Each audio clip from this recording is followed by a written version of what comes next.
आणि यानंतर या घडीची अतिशय महत्त्वाची बातमी आहे। राष्ट्रवादी शरदचंद्र पवार पक्षाला निवडणूक आयोगाकडून अधिकृत पक्ष म्हणून मान्यता देण्यात आली आहे। आता राष्ट्रवादी शरदचंद्र पवार पक्षाला देणगी स्वीकारता येणार आहे।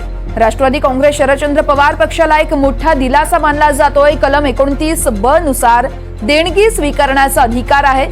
शरद पवार यांच्या पक्षाला देणगी स्वीकारण्यास अधिकृत मान्यता देण्यात आली आहे। निवडणूक आयोगासमोर आज एक महत्त्वाची सुनावणी झाली आहे आणि याच वेळेस निवडणूक आयोगाने शरद पवार गटाला मोठा दिलासा दिला आहे।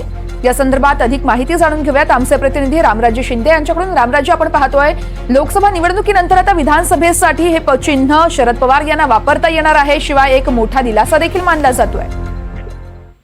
बिलकुल, कारण याचा बेनिफिट जो आहे तो लोकसभेच्या निवडणुकीमध्ये मिळाला नव्हता, कारण त्याचं चिन्ह आणि नाव हे नवीन होतं, परंतु पक्षाला देणगीचा अधिकार मिळाला नव्हता। कलम बी 29 ब नुसार जो अधिकार दिला जातोय तो आता मिळालेला आहे। त्यामुळे शरदचंद्र पवार यांच्या पक्षाला आता इथून पुढे देणगी स्वीकारता येणार आहे आणि याच्यामुळे हे एक निश्चित झालेलं आहे की जर देणगी स्वीकारता येत असेल तर याचाच अर्थ की जो आता पक्ष त्यांना देऊ केलेला आहे तो पक्ष त्यांच्याकडे आता शरद पवार यांच्याकडे राहणार आहे आणि त्यामुळे देणगीचे अधिकार सुद्धा त्याला सुद्धा अधिकृत मान्यता जी आहे ती आता मिळाल्याचं आपल्याला स्पष्ट दिसून येते। याचा फायदा जो आहे तो विधानसभेच्या निवडणुकीमध्ये होणार आहे आणि त्याचबरोबर टॅक्स बेनिफिट सुद्धा त्याच्यावर मिळू शकतो।